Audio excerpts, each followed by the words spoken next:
is huge. I mean, it's like a man. It's big. Kane's son. You still don't understand what you're dealing with, do you?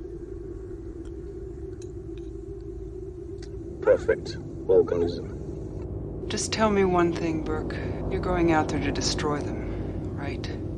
Not to study, not to bring back, but to wipe them out. That's the plan. You have my word on it. All right, I'm in. Let's rock! Don't look back, dude! Run as fast as you can! Look on my works, ye mighty, and despair.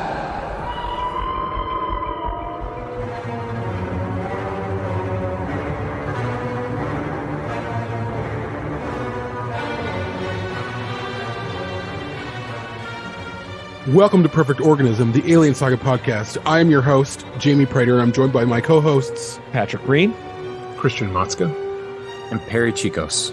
And Xander House, who's sitting in the wings, a part of the show. Thanks for being here, Xander, and everyone else. We are here tonight to discuss the theatrical version of Alien 3 versus the assembly cut. But before we get into that, there's some late breaking news about the next Alien film directed by Fede Alvarez that we broke actually yesterday, sort of. We'll get into that. And we really wanted to discuss it. And really the news is, for those of you who don't have social media, which are probably a lot of people, and the title of the Fede Alvarez film is, at least the working title, is Alien Romulus. And it's going to go in front of cameras by February 6th, I believe, which is in less than 2 months.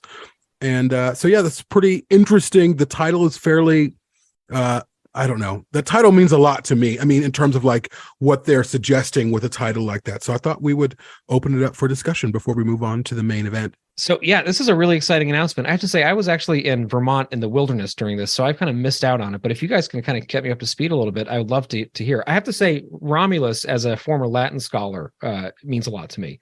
And I don't know if that has any direct connotation to what the film's going to be about. As Jamie mentioned, it's a working title currently, so we don't know if that's the actual name of the film. But I don't know, Christian, what do you got for us? Well, I mean, if we look, for example, at Prey, it started out as Skulls and then was Skull.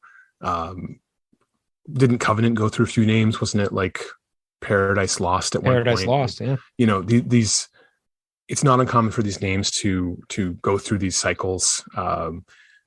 The working title for Alien 5 was Red Harvest, as a reference to Return of the Jedi, which was Blue Harvest. You know, things like that.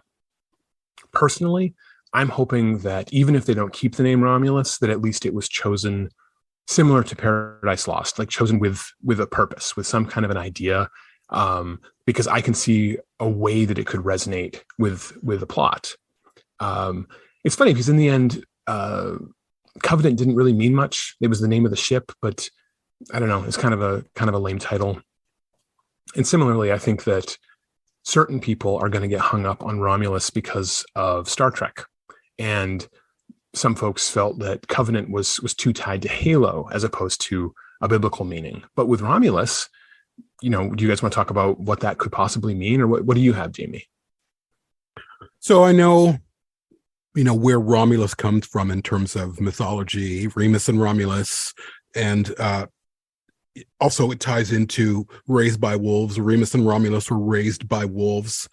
So there's that tie into that HBO series as well. I mean, it's not that it's tied into it, but the name just, it's not one of those names where they can just they threw that name on there, or they've chosen that name for a reason.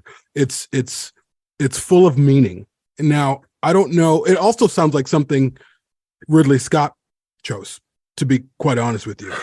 Maybe they were like going through what would be a great name for this film, or a great code name for this film, or whatever. And Romulus seems like a name Ridley Scott would have chosen. Now, I have some theories on, well, first of all, I think Romulus is either the name of the ship or it's the name of the colony. I'm going with the name of the colony.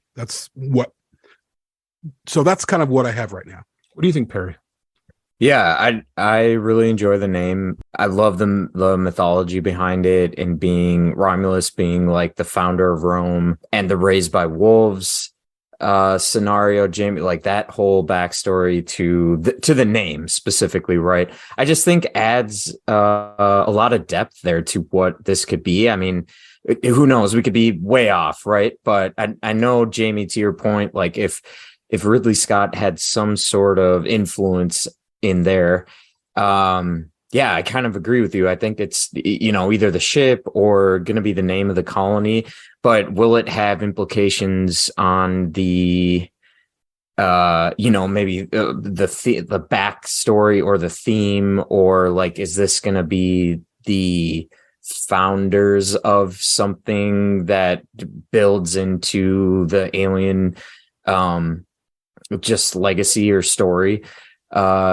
Is just really exciting to think about, and just getting, I think, a little bit more bits of information here and there just like makes it a little bit more real, and like I can grasp this with my hands almost. And so it's just getting really exciting to see that.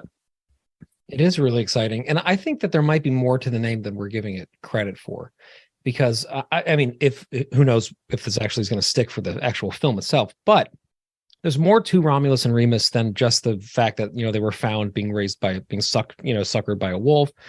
They disagreed about where to build the city, right?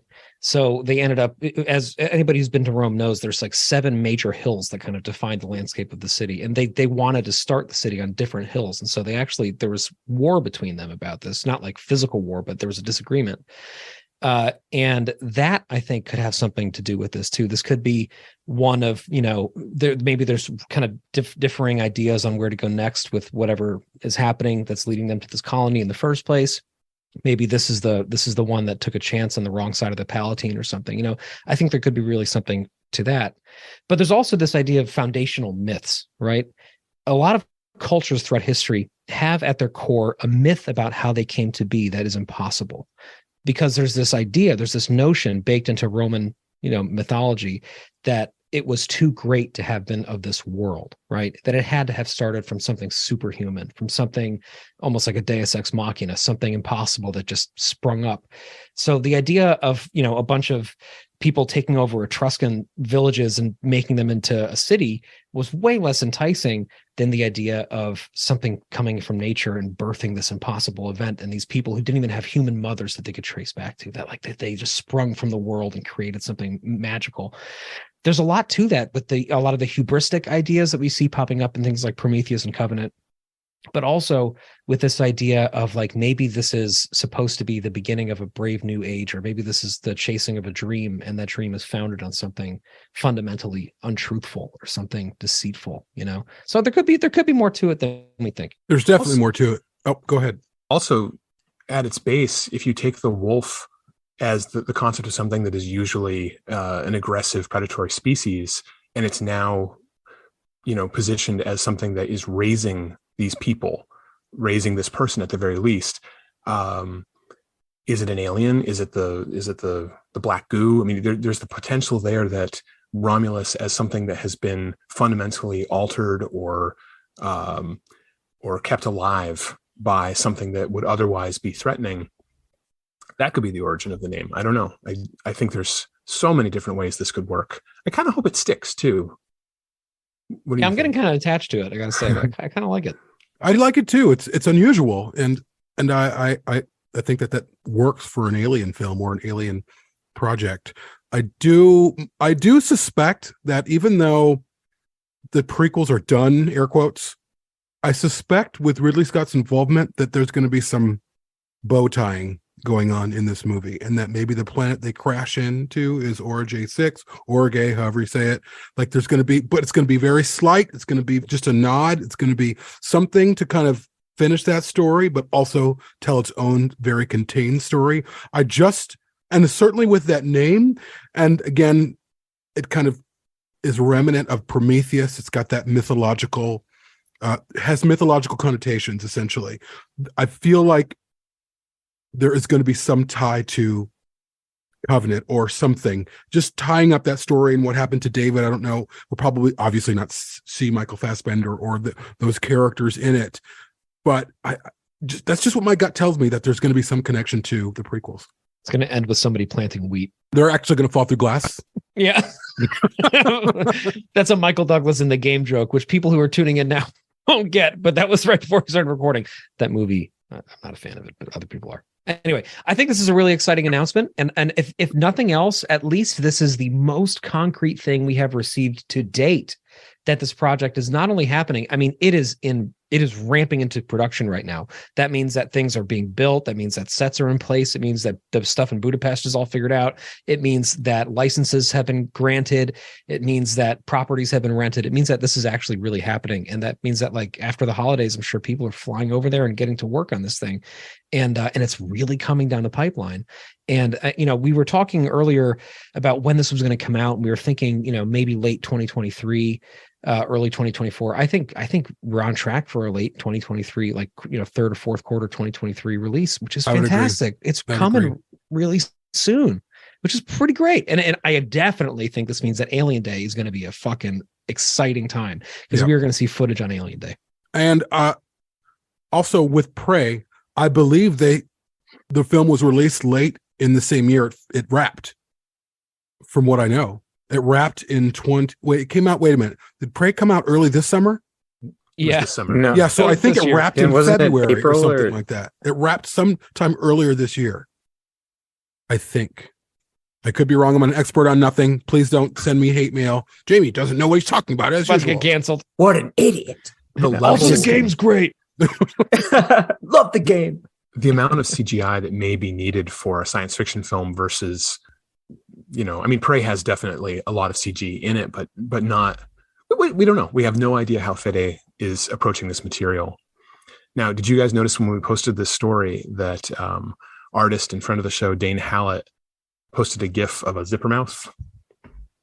Did you guys see that? I'm just saying. No, but that's pretty exciting. Yeah, and it tracks with some things that we may know about. That's really, really cool. Oh. But I do want to say though, Christian, I have a bone to pick with you, which is a minor one, which is that I think we do know more about Fede's process in terms of visual effects than we might realize, because he has made a point in many films, including Evil Dead, but also Don't Breathe, of using as much practical and camera stuff as possible. And he's talked about that quite a bit as part of his core filmmaking philosophy.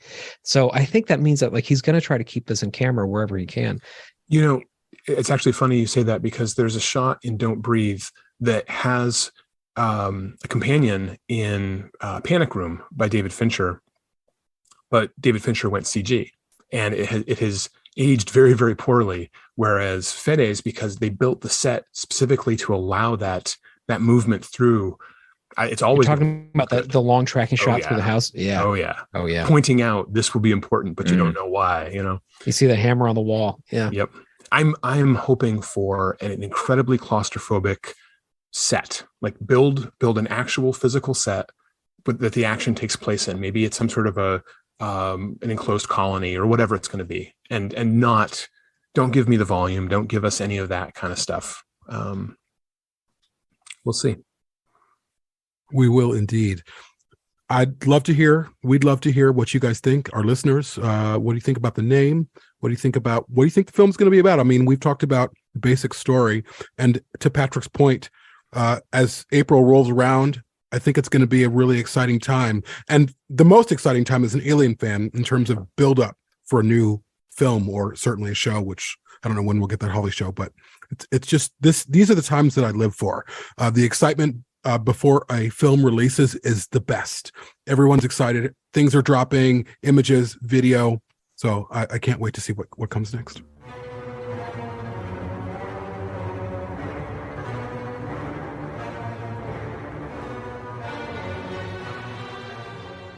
So with that, we are on to our discussion about Alien 3 and the theatrical edition versus the assembly edition.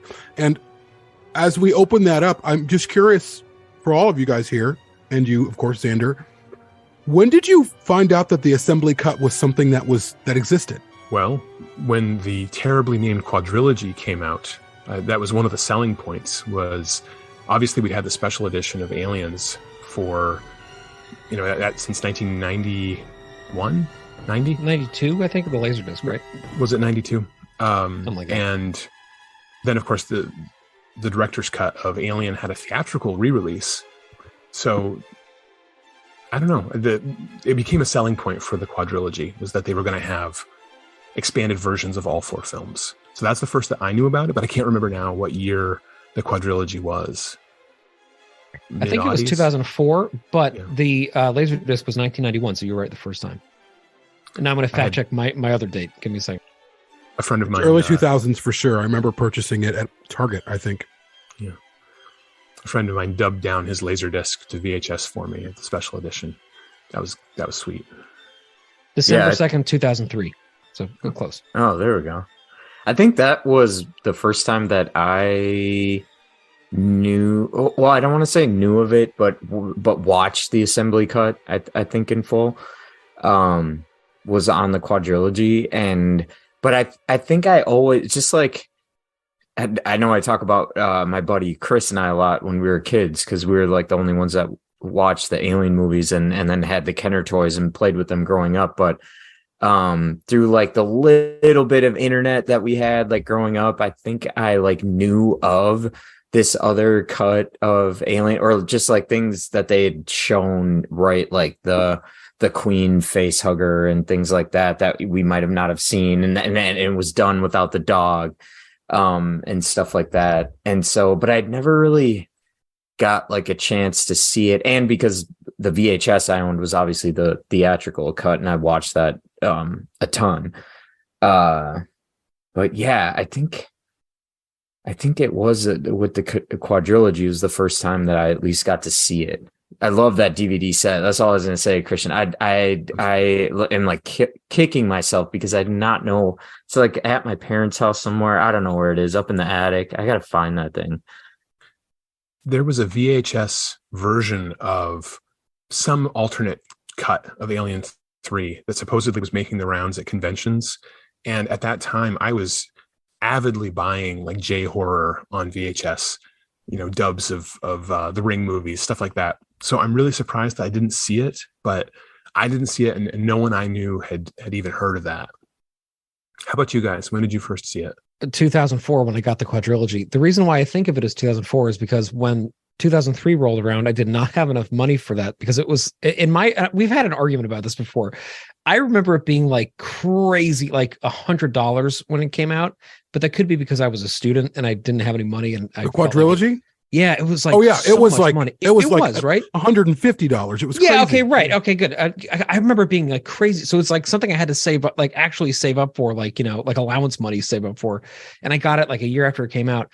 And a major reason I got it, like Christian was saying, was because there were these like all the other versions of the films, and I'd of course already seen 2 of them, but the Alien 3 one was this like big unknown question. And the first time I watched it, I did not like it. And I have had a complicated personal history with this, which we've talked about somewhat because we've broached this topic earlier this year. So I don't want to be too repetitive personally. But I feel very differently about the assembly cut now that we've had the chance to talk with Charlie about it in such incredible detail. And now that I've had, all of you telling me more about what you see in it that I might have missed in it, I feel like I've evolved quite a bit on it. But for a long time, I did not like it because Alien 3, the theatrical version, really is like my favorite movie ever, other than Alien. Like it's like one of the most important movies to me. And I felt like the assembly cut played fast and loose with it a little bit, in that it really dilated things. So the runtime got kind of wonky to me, and the proportions felt off, and the action really stops about 3/4 of the way through. And it felt, kind of janky. And then the cardinal sin for me was that Ripley's ending was different. And her ending in the theatrical cut is like my favorite thing in any movie ever, other than Derelict in the first film.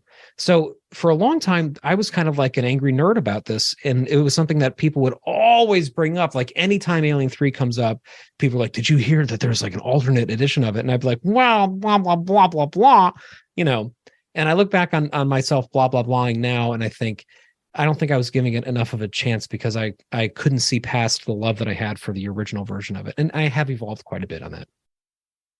Jamie, what about you? So this is going to be shocking to you guys. I didn't watch the assembly cut until 2 years ago because I never needed to. I'd seen a couple of clips here and there. The theatrical cut was enough for me.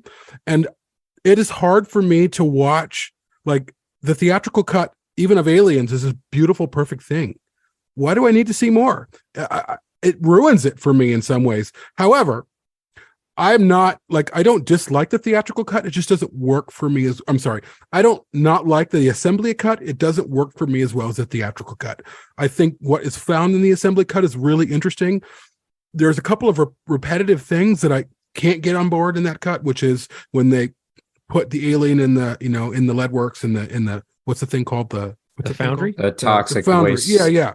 And then of course it gets out, and it's going to get out. It's going to get out because the film's like halfway over, so they're not going to end it. So it felt fairly predictable. It was like, okay.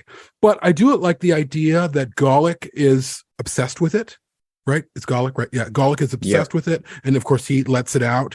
And there's other moments in the assembly that are really beautiful and just these quiet moments that I love seeing. I love the footage. I feel like it loses its momentum. But at the same time, the theatrical cut does have a gaping hole, which is Golic. He disappears. We never see him again. So that's kind of where I stand on it. And I watched it again. So I've seen the assembly cut in my life 3 times. The third time was with Charles. It'll nest in this area. Right around here. How do you know that? It's like a lion. It sticks close to the zebras. Zebras? Oh, right. But look, running around down here in the dark, are you kidding? Once you get out of this main shaft, there's no overheads. Don't we have flashlights? Yeah, we got thousands of them, but no batteries. I told you nothing works. Torches? Do we have the capacity to make fire? Most humans have enjoyed that privilege since the Stone Age. No need to be sarcastic. Yeah, so now every time I watch Alien 3, I just watch the assembly cut because I enjoy like the extra little bit of just story, I guess, that you get with it. And I know, yeah, I don't know. So I've watched it a lot now, but I just I can see where decisions were made to like keep the pace a little bit quicker. Because like when they're towards the end too, like when they're gonna trap the beast in the toxic waste containment, just like the fire exploding and like a lot of that like repetitive stuff that they'd cut out of there, I guess, to make that a little bit quicker. But Jamie, to your point, right? Like Golic just like disappears, just like, oh, it's the end of his storyline, sort of thing. Like, we're never gonna figure that out. But it kind of, just like, especially when I was younger, I guess I didn't really I wasn't thinking that much into it because you're so contained on Ripley and her, finding out that she has the queen inside of her and just like, how is she going to deal with this? And what is she going to do? And the people are coming. She doesn't want them to come. And 85's like, I want to get out of here. I don't, I'm not, and they're all arguing with him. And so, I like I said, I could see where some decisions were made.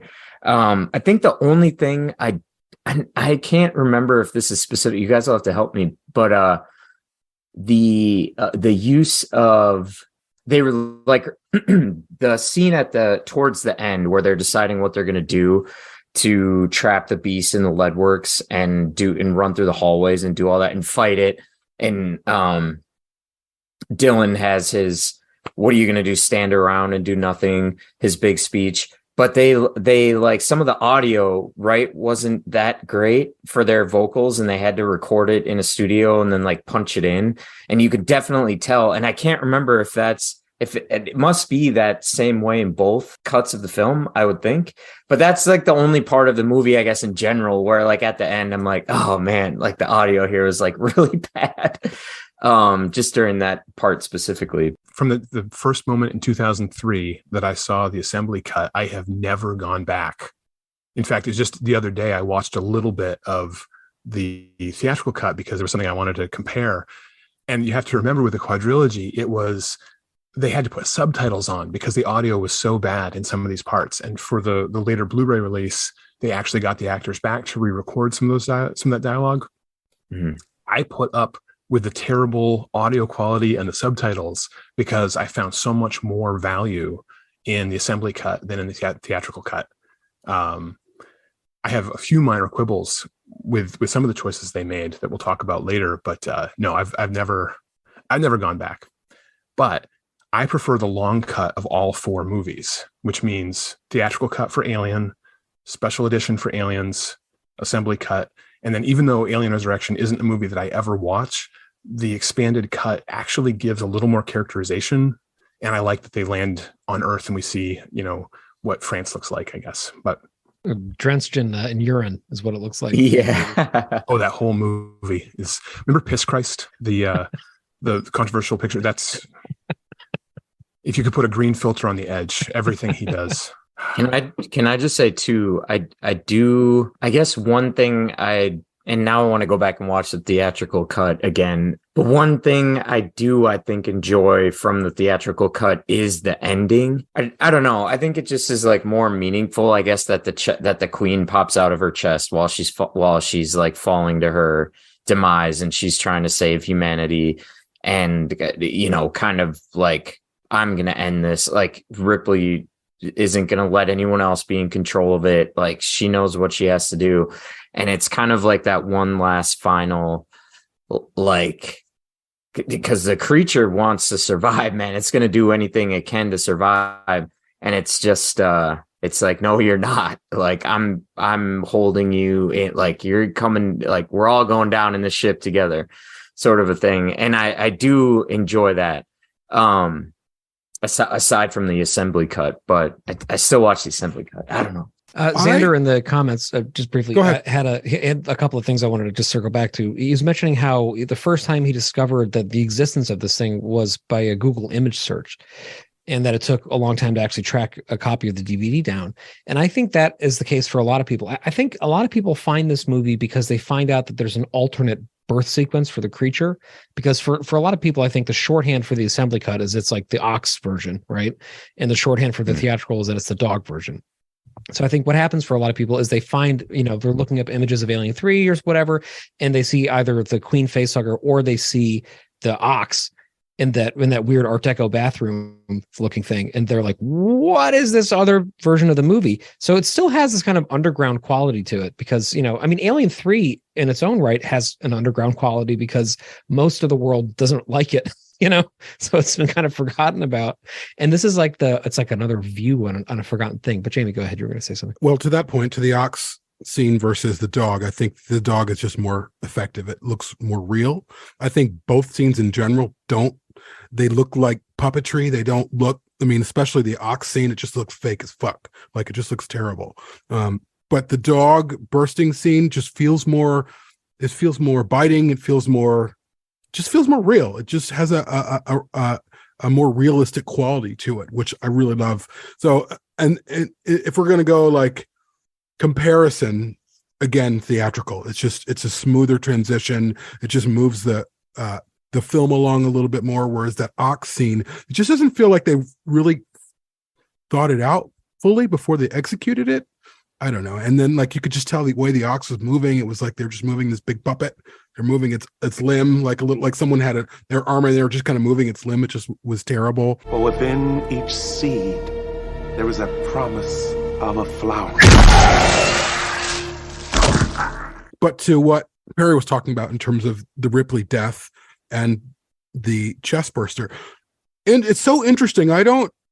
When I see it in the assembly, I'm fine with her just kind of falling in, but it does feel less impactful that you see this thing burst from her chest and then she holds it to her chest as she's falling in the molten lead. Like, to me, there's a sense of I get that sense of finality with that. Whereas without it, it doesn't feel like it. I don't feel like it, but maybe that's just because I'm used to it, seeing that movie dozens upon dozens of times with the queen chest burster. So without it, it just doesn't work for me at all. It's way more effective with it, in my opinion. To me, that is one of the things that I've always had an issue with the assembly, because I think, for one thing, it validates the whole thing. Like, that's the first clear indication that like everybody, including Ripley, has that like it truly was this new queen inside of her, and like that it's there, and then that her final act is one that is almost tender, which is really beautiful too. Instead of this, because in the assembly she falls back and it's just a kind of messianic falling into lava thing, but in this one she ends with an embrace and she pulls it down with her. And not obviously it's not in a tender way, but every time there's been a chest bursting sequence, it's been and punching through ribs and people screaming. And this one it's almost like there's something quasi maternal about it. I mean, there's also something literally maternal about it because she's birthing it. But there's something about doesn't that make sense. But I think that, it's something about like it's like she is ending her story as the creature is ending its story, and she's like pulling it almost like to a conclusion. Can you imagine Kane saying, "Oh, hey guys, I just birthed this thing. Here, look at this," and holding it up with his hands? Every other death we've seen, every other birth of an alien, the host is checked out. Their ribs have been cracked up, and the amount of internal hemorrhaging that would be going on. There are a couple of moments in Alien 3 that are they're too neat. There's a little bow wrapped on it. And that's one of them. And that ends the movie for Ripley is really hard for me because there's an integrity to the assembly cut. She dies and it's completely her own choice. There's no sense of she was in the midst of the chest burster coming out when she fell or anything like that. She goes. On the other hand, the creature is beautifully rendered. The puppet of the queen chest burster is absolutely gorgeous, and it boggles my mind that the same people 4 years later made a completely different, shoddy looking puppet for Alien Resurrection. The opening scene where they take the chest burster out of her, it is a terrible looking version, and I don't understand that. But anyway, careful. 2 centimeters. I am a little bit torn only because I think that the alien looks good at the end, and so I'm the creature feature part of my brain loves that moment, but I don't think it makes logical sense in a movie that already is having a hard time keeping its logic straight. And I feel like if all we knew was the version where Ripley falls without the chest burster, I think we all would be very satisfied with it. I think that we have that problem of having the two to compare.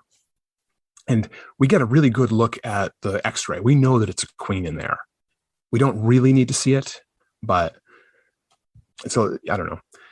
Of the things that the changes between the two that I am slightly torn about, I have to admit that one is a little bit, just because I do like seeing how the jaws on the puppet work. I think they look really, really good, but I'm still very much in favor of Ripley going out completely conscious of her own choice. So I think, go ahead, Patrick. Just to push back for a second. So to me, it reads as visual poetry. It reads as a moment of, if not magical realism, something kind of approaching that. And I think it works because of a couple of things. I think one, Ripley is the first incubator host of the creature who's had as much time to come to terms with what's going to happen as she has had, because not only does she have all of the time, however many hours it is since, they find it to that moment in the film, which is actually a timeline that we tried to figure out and kind of groped around for in the past, but it seems like it's something like 6 or 7 hours, maybe, who knows. Not only is there that, but she also has all the previous experience with having, is the timeline wrong, Christian? You're giving me a look. Are you saying it's 6 or 7 hours that the movie takes place over? No, from when she gets the scan in the, all right. Yeah. That's in my head canon. It's something like that. It's like, it's hours, but it's quite a few hours. So she has a lot of time to kind of prepare herself for this. Yeah. Right. But then in addition to that, she knows what's happened because she has been through it more than any other human in the universe of Alien has. So she knows what her fate is in a very intimate way. And at the end of the day, she's fucking Ripley. Like, she's Ellen Ripley. She is the one who has done the impossible all the time throughout this whole thing. So to me, in that context, her final poetic, heroic moment of clutching it to her chest, it's like the last one up that she had over the creature.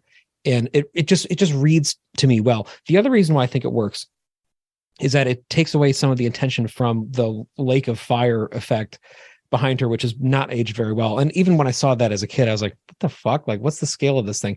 But even that, though, I will say, registers as poetic to me. It's probably because I love the movie so much, honestly. at the end of the day, what I'm saying is probably bullshit because I love it and I give it too many passes. But to me, when I see that all encompassing lake of fire that she's falling into, it reads as almost like, magic realism. It reads as something impossible to me. And it's like, in the context of a movie that's already really laced with all of these religious references and these very kind of strange quasi-spiritual overtones and these, intimations of the great beyond and the unknown, there's something about that like it works for me. Jamie, what were you going to say? First of all, Xander brought up a really great point saying if, Ripley can hold on in the airlock in Aliens, and that thing, the queen is holding on to her foot, which is completely ridiculous. Her leg would have been completely torn off her body. I mean, she would not have survived that. She would have just been torn limb from limb with the amount of pressure that the queen was holding on to. But we believed it and we were okay with it. So I also think that if we can suspend our disbelief for that, we can also suspend it for an alien popping out of her chest at the end of Alien 3. Like, they're kind of like a little bit of both the same thing to some degree. But to Christian's point, and it's also a good point. Like, it was a very like sacred, like, oh, it's burst from my chest, I'm going to hold it. It's very like almost religious. It is a little bit ridiculous, but I also, again, to your point, Christian, I feel like in the assembly cut, when we're seeing Ripley fall into the lead, if they would have done that slower, if it would have taken twice the time, it's so fast. Whereas with the theatrical cut, there's a lot more going on in that shot in terms of the birth of the queen, that by the time we see Ripley fall into that lead, it's this moment. We just get this moment of not peace, but just this moment that we can say goodbye. Yeah. But with the assembly, I don't have that moment. And I think it's the lack of time they took to watch her fall in. It's just, she's in, it's gone, it's done, let's move on. And I felt like Ripley needed more time. And the theatrical cut gave her more time, essentially. It does give her one last action after the jump, which, and so it not only extends it time-wise, but also there's a not that I think that the chest burster could have jumped and made it, onto the gantry or whatever, but it's one more thing that Ripley does to save the world or whatever. So I don't know. That's interesting. I'm surprised that you guys are or at least Jamie's being so hard on the ox. I vastly prefer the ox scene. That's really interesting. Do you really? It's just because it looks fake as fuck to me. That's why. I would be on board if it didn't look fake. Yeah. The problem with the dog is that it means there's more time spent with the actor who plays Murphy, and he is not a very good actor, and he gets a lot of like, what is the line? What kind of animal would do this to a dog? Yeah. It's a really bad line, and it's delivered directly to the camera. But also, okay, a couple things about that. I don't like the funeral scene anyway, but I really don't like it with the dog because it's my least favorite scene too in Alien. Is it? It's the amount of heavy-handedness, the sense I have of the director trying to manipulate emotions, but also thinking that he has something that is more meaningful than it is, like those crossfades between all of the people's faces, people mostly who we have not met or will not see again. I don't know. All of that's ridiculous. And then to add the dog, he's already done an autopsy on a little girl. Now he's going to show a dog in pain. I don't know. You get this hotshot young guy directing. That's the energy that I get from all of that. But also, and this is slightly more meta maybe, when you look at the original intention of the film, there is no what we now call the DNA reflex. There's none of that. The runner comes out of an ox. It has nothing to do with the source. It's not a big lumbering animal made to, that can haul things. It's not like pulling things around. Yeah. It's really not. If there had been a cougar, or a puma or something, that'd be different. But so when you take that away, I'm not a fan of the DNA reflex. That just feels like what it really was. It was made to sell action figures, right? So you take the ox, and not only do we get away from that whole ridiculousness and where that has led, you instead have to question, all right, because now we have the queen face hugger. So you have two aliens having come from a single face hugger And this new one is different. Why is this new one different? And you get into all these interesting ideas about the idea of a protector, something, an alien that has different characteristics because its entire purpose is to protect the unborn queen. And I think that's really interesting. And finally, the ox is dead. It's not a living creature anymore. And yet the alien still is born from it. And that's an interesting idea. And this film needs new ideas. Watching a dog suffer is not a new idea. We've already seen Cain go through this. We've already seen the lady in the cocoon and Aliens go through this. So seeing something new, even though, to your point, Jamie, I don't think it was particularly well executed. It is kind of a big floppy, ox puppet, but it's still a very interesting idea. And it takes the funeral scene down a notch. It stops trying to be quite so, hard on your sleeve kind of, I don't know. The quicker that scene is done, the better for me. I do think in general, and I still can't wrap my head around this, why the effects in Alien 3 are so shitty, mostly. And why the compositing is so bad. Like you're making your film on the heels of Alien, which changed the game, and Aliens, which changed the game again. And these are the effects that, like, what was going on? Like, what was going on that the effects are so shitty? So even as much as I love the dog chest burst or whatever, it's still problematic. It's still kind of fake looking as well. But I see what you're going for, Christian. But at the same time, I also feel like the biology or the physiology of or in terms of the life cycle of the creature itself, it needs a living host. So it wouldn't make sense that that's inside of a dead host. It needs cells that are alive. To me, it would just make sense as a living organism. It needs another living organism to then keep it alive. Because if it's dead and its cells are dying, how is that also going to affect the chest burster or the alien that's inside it? So to me, that doesn't really hold up at all. I mean, but at the same time, like, I do think it's interesting, and maybe they do that when there's nothing else. But at the same time, that face hugger could have jumped on any one of those prisoners, but it didn't. It decided to go for an ox, it had many opportunities based off the editing where it could have jumped on a prisoner, but it didn't. But maybe they just wanted to do something different. And I also understand, like, a dog, like, we all love dogs. We all have, dogs are a part of our lives and our family. So that's pretty brutal to do that, certainly in 2022 eyes, but it falls in line with who David Fincher is. Kind of like, I'm going to fuck around with your sensibilities. You're not going to be safe with me. And I like that. Here, kitty. It's blowing my mind how much I'm disagreeing with you tonight, Christian. As much as I typically agree with you on things like it, Jamie and I have talked about this too. The burial sequence is one of my favorite things on a film, period. I think it is so profound. It is also so on the nose and so overt and so extreme, but it just works for me as a visual metaphor. And I think part of why it works, like the game, is the game. Part of why it works so well, I think, is all the cross dissolves being on all these people that we don't know yet. It's suggesting that they have a life too beyond the scope of this movie, and that they had a journey that they were on. So when I'm watching that, I'm not watching it like kind of a soap opera, which uses a lot of the conventions of telenovelas, and I'll give you that. I'm watching it more like the universe is a larger thing than these films have been granting us a picture of, right? Like, we have experienced the world of Alien through very tight lenses, right? With either one person or a small group of people on a very particular, vessel doing something. And in that sequence, we see this little glimpse into life and death on a grander scale. And this idea that that there's more out there in the universe of Alien than we've seen yet. And we those little moments of overlaying and interlaying, and the dog dying and the birth coming out and the beauty of birth juxtaposed with death and blah, blah, blah. I don't know. To me, it just works really well. I'm also trying to keep myself in check because this movie came out when I was a 7-year-old and I saw it shortly after that. And that might have colored my feelings about it because it was very emotional as a little kid to see Ripley going through this.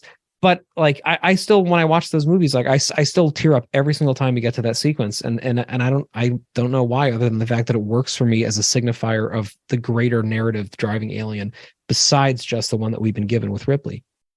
The other thing, though, is I find it laughable that there were, because that fucking cow, and I'm going to call it a cow, even though it's an ox, was dead for a long time. That it hadn't just had a heart attack and fallen over and jumped out. That thing was dead.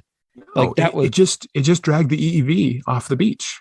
Yeah, but it was dead for long enough that they actually like hung it up on the wall and shit. Like it was a dead animal. It wasn't like if it had been like, so say the ox was walking along pulling the EV and then it's on the cart. They drag it off the cart and they put it on the hook, and that's how they discover the face hugger. They literally do it in front of us. Yeah, but I guess I guess maybe it's not that long. You know, it reads to me like it's been a long time. But my point being, maybe it's not. My point being, it's weird to me that in this very clearly symbiotic relationship that the creature has with his host, that it would be using a dead host, right? Maybe it would work. Maybe if it was, in an emergency and it needed to get out, that's what would happen. But I think, as Jaime was mentioning, David Fincher, especially at the time of Alien 3, which he made, of course, as a 6-year-old, who was very stressed out, he was very much a nihilist in his aesthetics at that point. And the whole film is an exercise in that, to its detriment or betterment, depending on who you ask. And I think 85% of the world would say it's detriment, but part of why I love it is because there are no sacred cows, literally or figuratively, in this movie. That's actually pretty good. I think that like the fact that it comes out of a dog is significant because it is another chink in that progression of nothing is sacred in this universe, and therefore, nothing is safe. And I don't know, Jaime, I gotta say, I think those effects hold up very well for the most part in the dog sequence. I say once it's out, it doesn't, but like, well, I think it's that one moment where you see it kind of ripping through its chest. It just looks obviously like fake fur. It was funny. I've seen the puppet back when ADI was still in their old place. I saw the puppet up close. It looked amazing. And I don't know what, because there's different puppets for different moments. There's one for the actual chest bursting. There's one for the movement underneath it. So there's different setups. So I'm not really sure what setup I saw. It was just a couple transitions that just didn't read as realistic. And I think also the issue here is, again, the effects on the first two films they're still to this day essentially unimpeachable. But in Alien 3, they're a mess. They're a mess. And that's, as much as I love and adore Alien 3 as oftentimes my favorite of the trilogy, of the original trilogy, there are some fuck ups in it for sure that pull you out of it. Can I just add to, Patrick, what you were saying in defense of the funeral scene? I actually also enjoy that scene just for the layers that you get with the prisoners, right? And how they run their sort of small colony on this planet, and just how I guess the idea of faith and like religion to them is such like a saving grace for them that they for a moment like take this so seriously, even though they like just met this person. They're so like offended that a woman is there on this planet. But the fact that she asks to cremate the bodies and they do this like very ceremonial ritual with her, and it's just like very, I thought it was really powerful. And that juxtaposed with the birth of the creature, the beast, I thought was really great as well. But to your point, you said something about just it adding to like the universe of Alien, like this future that Ridley Scott created an Alien, like we live in this time now where we're mining ore on other planets and other solar systems. Like, oh geez, like what else is out there? Like what must Earth be like, right? Like, oh, so there's this backwater planet where they send these like really awful people to live. Like it just is like, so to think about it. And then to Christian, to your point, like I do enjoy the ox scene as well, because it gives you like you see the queen face hugger, you get to think about like, okay, the queen face hugger can lay two embryo, the queen and then its protector. Like that was so cool to me, especially like when I was younger and like collecting the NECA toys, right, and all that stuff, just like thinking of that whole universe. But now as I'm older, like I really do appreciate the funeral scene more because of the weight that it adds, and just like the grandiose, like I guess world building or whatever that you'd want to call it, that it adds to. And when you like really think about it, leading up then to the end of the film, when Wayland Yutani and the real Bishop comes and they come to this backwater planet and these people mean nothing to them. And it's just really like, I don't know, you just like feel really bad when these guys like give their life to help Ripley out to like kill this thing. I love when Morse says he's sitting on top of that thing and he goes, it killed my mates too. And he's like shouting at it and he's so pissed and like wants to do something about it, but they can't make a decision. Like I love all of that. And I know I just went on a super long tangent, but I do enjoy the funeral scene as well, just for that, what it adds to the insight into those characters and just, I guess, like how you might grow with them throughout the rest of the film.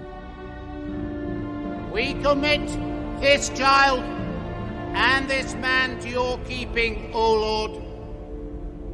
Their bodies have been taken from the shadow of far nights. I don't mind the funeral. I mind the way it was cut.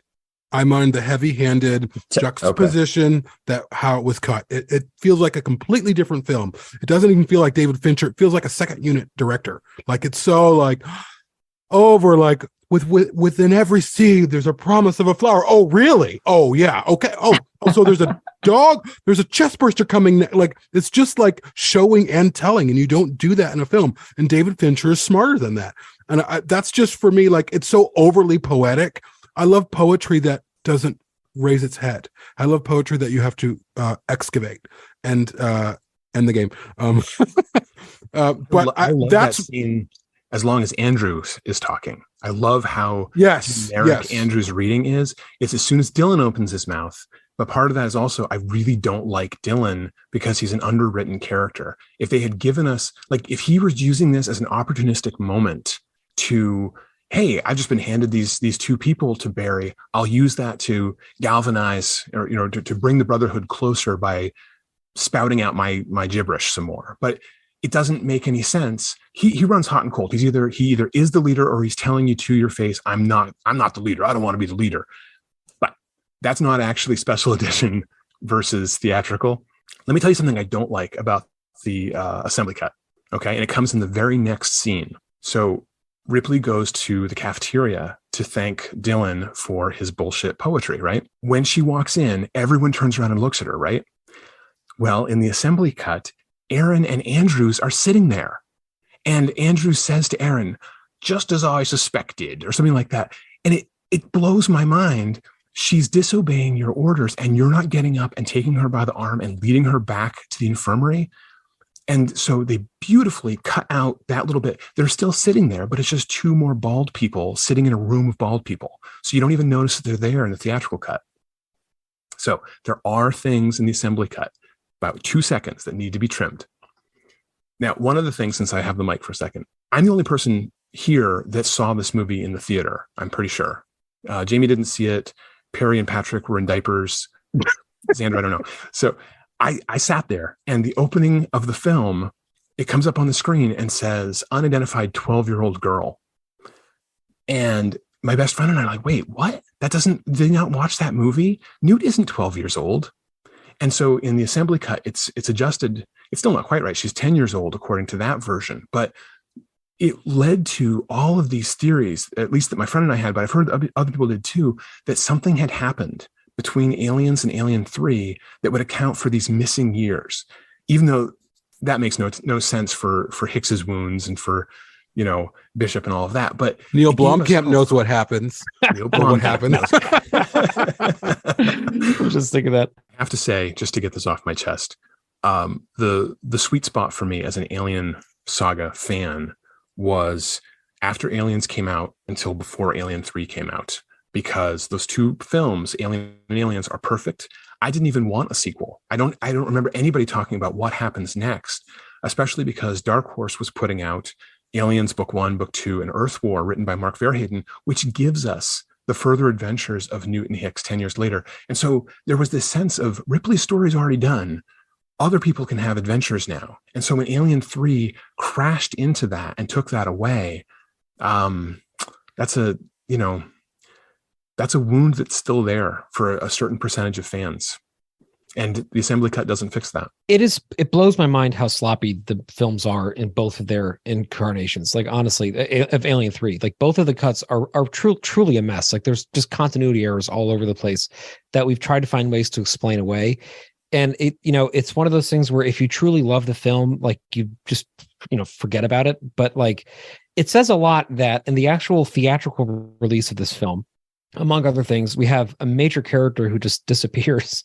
Like, we've talked about him a couple times tonight, but like Galek just doesn't ever get seen again. And so you're left with this like assumption that he died at some point or like, got in a rowboat or something. I don't know where, but that's like a pretty big omission. And it's pretty crazy that like the continuity people during editing, who I'm assuming had quit by the time the movie was actually being edited, that nobody was like, oh, we should probably at least wrap up what happens to him somewhat. Like there are huge gaps in the film that exist either way you look at it. And the effects, I think, are a great window into that. In both versions of the movie, as Jaime was pointing out, they're really all over the place in this film. And the first two movies were not like that. The first two movies were very, very, very consistent and consistently excellent. And I guess what I'm trying to say is Alien 3 is interesting because it came out as a mess. Like, it came out, as we've talked about ad nauseum, as this script compilation that had pages getting shoved. I mean, I bet pages were shot out of order by accident because they didn't put the right page numbers on. Like, I guarantee shit like that was happening in this movie, but they just went with it, And Geiler and Hill were just trying to make it work, and then Fincher was, stressed out, and they came to the editing booth at the end of all this with a movie that probably was awful. Like, in the initial work print versions of this movie, I'm sure it was complete nonsense. And getting to the theatrical from that meant tons of selective editing and cutting things down and trying to make the continuity work. And that's why I think it mostly works for me, is because it ends up making something cohesive out of something that feels very messy. With the assembly, there's a lot more time it's 30 something minutes longer than theatrical, right? There's just a lot more B-roll in it in general. There's a lot more like Vista shots, which I love. I love getting to see more of Fury 161. Like, I love that stuff. But it's just that everything's dilated enough that you have, or at least I have, more time to focus on the things that are kind of like, what? Like, how did she get back over there? Like, these little things that kind of add up. So that by the end of the movie, I've spent too much time in the assembly cut thinking about that. I think that's part of the problem. I think the theatrical cut does not overstay its welcome. It's a pretty tight movie, especially the second half. Like, the back half of that film just moves at a clip. And with the assembly, when you have all these moments where the action stops again, and you have all these character things, Dylan is a great example of this, right? He has much more dialogue in the assembly. I say that as a huge Dutton Dylan fan. It's too much. Like, we don't need that much time with him, and we don't need that much time with Galek either. Like, Galek is in like 6 more scenes in the assembly cut. It's crazy. And I think that's part of why it doesn't work as well for me personally. Feeds on minds. Nobody can stop it. What about Boggs and But Rains? it got slaughtered like pigs. It wasn't me. It wasn't me. I would agree with all of those points, Patrick. I feel like the theatrical cut just moves at a better pace. But to something Christian said earlier, it's really true that this is a discussion of comparisons that we can't help make. We're so used to the theatrical that we're just judging the assembly based off our experience of the theatrical, and it's not going to match up. And I think it's hard to kind of look at the assembly as its own thing, because in my mind, I'm like, okay, we're already over here. But in the assembly, it's like, oh, wait, we're over here first, and then we're over here. And then they got to say this. Now we're over here at where we were, like where the theatrical cut picks up. It's a tough thing, but as objectively as I can manage it, I do feel like the assembly slows it down too much. It feels like and not in a way, for instance, and I'll always go to battle for this, even though Ridley Scott himself said that the egg morphing scene in Alien, even though it was cut and it was cut for pacing issues, I am a big proponent of that scene, only because it's unlike anything I'd ever seen and still have ever seen in an Alien film, that I can give it a pass for stopping the action, because it's unbelievable. It's grotesque. The ship has become has become something different. The ship is almost becoming this living organism, and I haven't seen that, so I'm okay with it stopping right there so Ripley can take a look at it. But in the assembly, those kinds of things aren't happening. It's just some longer dialogue here and then more repetition. So they try and catch it, it doesn't work. They try and do other things, and things go off and there's fires and guys get killed. Then they try and catch it. Like, it's so repetitious in the assembly. It's hard to watch for me. Like, and it's only hard to watch because I know that in the theatrical, the pace is just moving in a way that I can enjoy more. I just feel like the assembly slows it down to like this crawl, and that's not my experience of the film. They catch it once, Golic releases it. That's the only additional wrinkle. The question is, while it's caught, what are they going to do? And that's when we get the wonderful back and forth with 85 about, what are we telling the company in this transmission that we're going to send? Are we telling them that we've caught it, or are we telling them that there's been a leak or whatever? And then you have to have more information about Golic for any of that to make sense. But also that conversation that Dylan has with, I lost their names, with the two guys that don't want to work with Golic. The reason that I think is Boggs and Rains. The reason that we need that is because that's the only time that we're told what the hell they're doing. In the theatrical cut, we just cut to these guys. There's a bunch of candles, and they're just out there. And it's the first time in the first three movies that we're presented with people that we have no idea why they're doing what they're doing. Not that the movies allow us to learn by observing, but there's nothing that we can gain from this because it's absurd. We just don't understand. And the theatrical cut, because it's trimmed down that way, it's intent on showing us these people just before they get murdered, not in giving us the reason that they're out there. And the assembly cut can't fix the fact that the reason they're out there is stupid, and the alien is acting stupid, blowing out candles for some reason. Anyway. I like to picture the alien actually like birthday cake blowing out well, it has those Michelle Pfeiffer lips. It's sticking its sticking the little mouth out, and it's like yeah, I want to see that. It's so frustrating to what you were saying, Patrick. In Alien or Aliens, you can freeze frame just about any moment, and when you see the creature, freeze frame those moments. Even though in Aliens it's dancers in leotards interspersed with these 7-foot-tall dummies that they explode repeatedly, same shot. You can freeze frame it, and it's visually consistent. Alien 3, the scale of the creature changes sometimes from shot to shot, like in a sequential order. When the alien comes down to kill Clemens and face off with Ripley, it's like 9 feet tall. Or it's so small that it doesn't make any noise when it hits the ground. I mean, it's big, it's small, it's close, it's far. You cannot get a sense in that film of where it is in relation to reality, because half the time it isn't really there. It's this rod puppet business. And go ahead. Yeah, go ahead. Well, I'm just ranting at this point. Because again, that's not the discussion we're here to have. It's theatrical versus special edition or assembly cut. And to Charles de Lauzirika's credit, they didn't try to clean up or improve any of the special effects, any of the creature shots. I'm glad they didn't. I don't know. It ends up actually potentially being the worst looking rendition of the alien, for all that it's possibly the most beautiful version of the creature at its core. Like when you see an idealized version of the runner, it is gorgeous. Too bad you don't ever see that in the movie. Yeah, and I think, well, first of all, Giger's concept sculpt of the beast that he designed for Alien 3 is gorgeous with the lips and everything. It's very much, it's more Giger than the Big Chap is, in my opinion, where the Big Chap is toned down just a little bit, whereas Giger is really about that androgynous kind of sexual but horrific, and that is what the dog alien, the runner, if you want to call it that, is in Alien 3. But I think the worst damage, even if you look at the theatrical versus the assembly, is honestly, it's Tom Woodruff Jr. in that suit. Like, He doesn't cut with that rod puppet whatsoever. He's a tall guy. I've met him in person. He's very tall. He's like 6'5", 6'6", something like that. But he's got very broad shoulders. He's got very thick. He's got parry guns. Well, not guns, but like, what do you call them? Cannons, your legs. Very thick, very big thighs. Trunks. Trunks. That's tree trunks.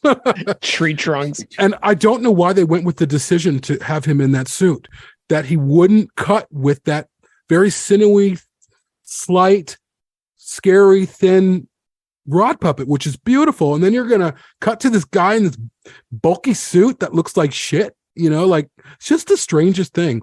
And it's weird to talk about this film in a way where it's kind of disparaging, because as everyone knows, it's my favorite of the series, and I think it's a masterpiece. But when it fails, it fails. And it failed in the creature department. Oh, well, I mean, I think the best scene in the film is when it's right next to Ripley. I mean, that scene is just the animatronics on that, just every moment of that. Not the moment right when it walks up to her, because that's composited and you can totally see the lines around it. But when it's next to her, those effects, that moment is as good as anything I'd seen in both of the first two films. But yeah, it's sad that it doesn't hold up, but it never did. Even when it released, it was just shit. Sounds like you fucking hate it, Jamie. I got to be honest with you. Wow. It sounds like you fucking I think we need to record another episode of Yo, I fucking hate it. It's definitely the third best movie in the series. We all agree on it. It is wildly inconsistent in every single regard, this movie, and it continues to be to this day. And the creature stuff, to me, even as a 7 or 8 year old, when I saw this for the first time, maybe I was 9 when I saw it. Even then, I was like, "Wait, what?" Like, because the rod puppet is so clearly juvenile or something. It like looks like this baby version of it. But then when it's lumbering around as literally, I mean, like Woodruff Jr. is like an ectomorph. He's a large person in terms of width. And of course in Aliens, like Christian was mentioning, you had a bunch of dancers in leotards who were kind of stocky compared to Balaji in the first film, because like nobody has that build, right?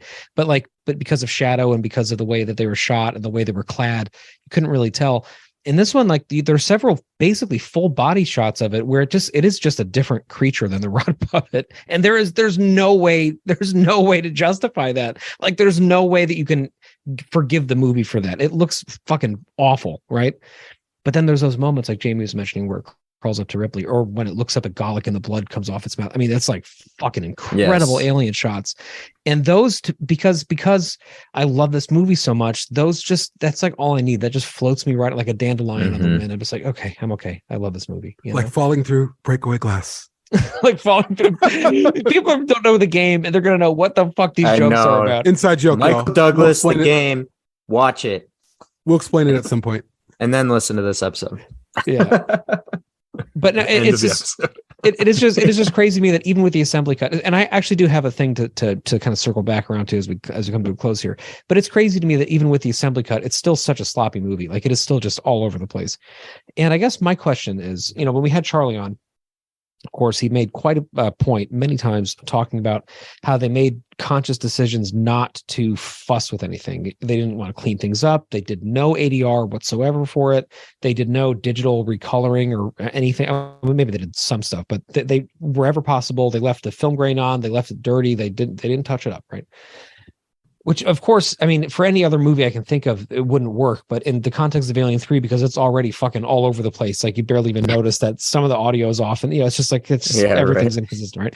But I'm curious for all of you, would you like another assembly cut that tries to fix the technical things, or would you rather keep what we have? Well, keep in mind the multiple iterations of the Star Wars special editions and how the CGI, because that's of course what they would go to, continuously dates itself and has to be refreshed. That's one of the hugest problems with CGI, is what we think looks amazing and cutting edge in 1999 or 2000. Oh boy, that Jabba looked so bad they had to go in and keep fixing it. And then he steps on his tail outside the Millennium Falcon. It's like, come on. Plus, oh my God, inserting that scene where they did means that that's the first time we see the Millennium Falcon. So it robs the next moment of Luke saying, "Oh, what a piece of shit," which is not what he says. But anyway, okay. All right. No, unless you can get David Fincher and a DeLorean that has his flux capacitor in place, there is no more that we can do to Alien 3. I don't think there's a way to go back, and you can go back and you can clean up the effects. Absolutely. In fact, there was something about the guys, help me out. Someone was talking about how maybe the compositing wasn't done right when it was converted to DVD or something, and that could actually be improved. Jamie, Patrick? I don't know about that, but the compositing looked like shit before it was converted to DVD. As the guy that was in the theater, I can guarantee it looked terrible, right from day one. But maybe there's a way to clean that up so you don't have those lines. Oh, for sure there's a way. All they do is import it digitally and they clean it up. I mean, it's obviously not that easy. There's a whole process in place for digitally restoring, but films are digitally restored all the time. They can totally do it. I would be a huge fan of them. Like, it's not going to take away from the film to have the compositing look better, to have it look like that rod puppet is actually in the shot as opposed to floating in the shot, which is what it looks like. I would be totally for that. What about doing a little bit of CG to give the suit the correct dog legs? That's something that I've seen people do in still images, where they've taken the shot where it's standing in the lead works with stocky human legs and tennis shoes or sneakers and replaced size it with 38 pants. and replaced it with the correct legs, and it does look a lot better. But then you start getting a little finicky. Like, what else are we going to fix? Because technically the facehugger that we see at the beginning of the film, if we're going with the assembly cut, it doesn't have the details of the Queen facehugger that we then see held up. So do we go and fix that? And I don't know. I think it's a slippery slope. Mm-hmm. Yeah, I would agree. I think just let's leave it. We know, I mean, there's so much that's come from how this film was made and what the end product that we got. Obviously, like it's allowing us to talk so much about it, and we all know we don't know, but we know, we have an idea of what we know the journey Fincher went on to even get this film finished. That I think it just adds to that in a way, and I know people probably hate that and like wish it, a million times it would have been done over and we would have gotten a completely different story. But yeah, I mean, I guess the only thing I could slide on to, I guess, is the digital remaster. I guess of just like fixing, just that piece of it. Maybe I don't know. I wouldn't have it any other way. What I would love is a version. And Mr. De La Zarica, if you're listening to this, congratulations on the birth of your child, for one thing. But also, I would love a version that cuts 12 minutes out. It's 12 minutes tighter. And almost all of the excised footage is creature footage. I would love one that barely shows it at all the whole time. We just see just inferences of it. We get the POV shots, so we know kind of where it's going. We get some of the really good, the animatronic shots, the headshots, and maybe a glimpse of the puppet. But like, other than that, I think that the movie works best when it's the least explained and shown. And it's one of those things where we can just sort of take it with our imagination. And I think it's a cut that nobody will ever make, because Alien 3 is already something that everybody who made it, I mean, everybody who was involved in it has distanced themselves from. So there's like no champion in the industry for this movie whatsoever. So it's not going to happen. But that is a cut that an Alien fan could make if you're listening to this. So, I think that could be a really fun thing to see if anybody has some time on their hands and wants to try to make a version of it that's just a little bit tighter. I think that could be really cool. And I think that it's a shame, because the rod puppet, as you can see in all of the behind the scenes footage, for example, the Alien 3 trading cards, which Perry, you just got some when you were here at my house recently. It was pretty sweet. Yeah. Yes. You see those cards and you see all this great wire footage and you see the puppet in motion and you see it looks like incredibly good. And then they put it in the movie and it looks like a chocolate turd in a baseball sock, inchworming across the ceiling. And it's crazy to me that they put all that work in and it looks like that. So just get rid of it. Just let it not be there and give us something imaginative and tight that nobody will care about other than the people listening to this podcast right now, but do it for us. Yes. I'm really curious. I've heard people have timed exactly how much screen time the big chap gets, for example. And I'm really curious how that compares to the runner in Alien 3. And it will not be a favorable comparison, I'm sure, because I'm hearing what you're saying, Patrick. I think we need to see less. We know the alien's there. We've just give us those quick shots of the especially of the suit or the animatronic. But my God, that would mess with the we don't want to lose the score, right? And everything is timed to the current runtime. I don't know. That wasn't helpful at all. None of that was helpful. No, anyway. I'm staring at a space because I'm currently kind of editing it in my head, and I think the score could still work because the score could do a lot of the heavy lifting for the film. And I think the way to do it, we've talked about this in a couple of recent frame rate episodes. If the sound design is better, because the sound design in Alien 3 is not very good in my opinion, which is a real shame because it could have been. If we had a brand new Dolby, mastered track to this thing. And again, hint, anybody, Xander, if you want to do this cut for us, that used, spatial audio, and it was really heavy and had a lot of bass, similar to the, beginning of Prometheus when the final engineer is walking and it feels terrifying. Give us that, like give us nails on a stone board, climbing across the ceiling, and give me, Goldenthal's music, and I'll be very, very happy with that. The fact that it's reductive, I'm sorry, now this has got me excited.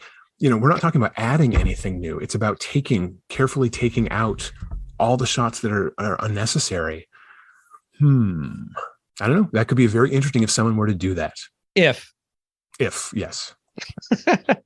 Not trying to impinge on Disney's IP in any way. Oh, they don't give a shit about Alien 3. They're like, we have the rights to that thing. I don't know, whatever. They don't even talk about it. It's so weird. It's so weird to have a 30-year anniversary. And to that end, this is the last Alien 3 discussion we are having in its 30th year anniversary, FYI. So it's been a really great time. We've had so many great conversations. I feel like there's still more to talk about, but there always is going to be more to talk about. And 2023 will probably prove to be a very great year for us as Alien fans. But we carried the torch for Alien 3 this year. Absolutely. This podcast Yes, we did. Has done so much to celebrate Alien 3, and I'm so proud of that because I do actually love this movie. They think we're crud, and they don't give a fuck about one friend of yours that's died. Not one. And don't you think the best way to thank us for carrying the banner this year would be to make the edit of the film that we keep talking about? Send us a check for $1 million. I'm sorry. I thought that was going to be a Patreon lead-in. I just want this fucking movie. You can give us money too if you want. So we all agree that the assembly cut is the best cut. I'm glad that was resolved. And now we just want to make it tighten it cut. So as we pull to a close here, and again, this is the last thing that we're recording in calendar year 2022. So thank you especially to all the patrons who have supported us in so many ways this year, not just with your, well-earned money, but also just with your conversations, your friendships, your constant inspiration, your suggestions for episodes, all the ideas you had for shows that we did for the patrons only this year, but also the full shows that we do on both of our, podcasts. Thank you so much as we come to this, this time of the year for being there with us the whole way. And a special shout out to our patrons who joined since November, which are, and a couple of you have already gotten a shout out, but I'm doing it again because you're worth it.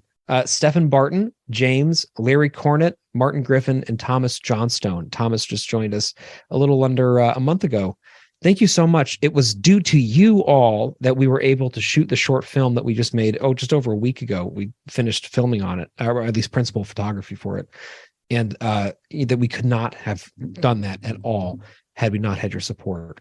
And now we're going into this wonderful period leading up to this, amazing Alien Day where we're definitely going to get some Fede Alvarez stuff to talk about. And we're going to have a film to show you that will have been edited and scored, and, special effects, incredible miniature work is going to have been done by them.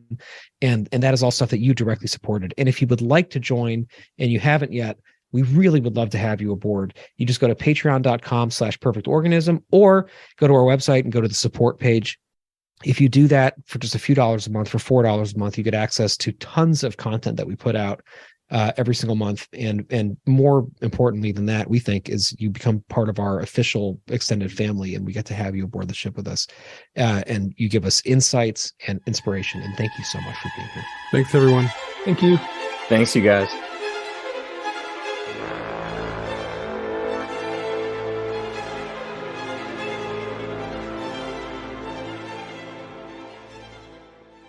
To find out more information about Perfect Organism, the Alien Saga podcast, please go to www.perfectorganism.com. If you would like to support the show, please go to www.perfectorganism.com/support. Thank you.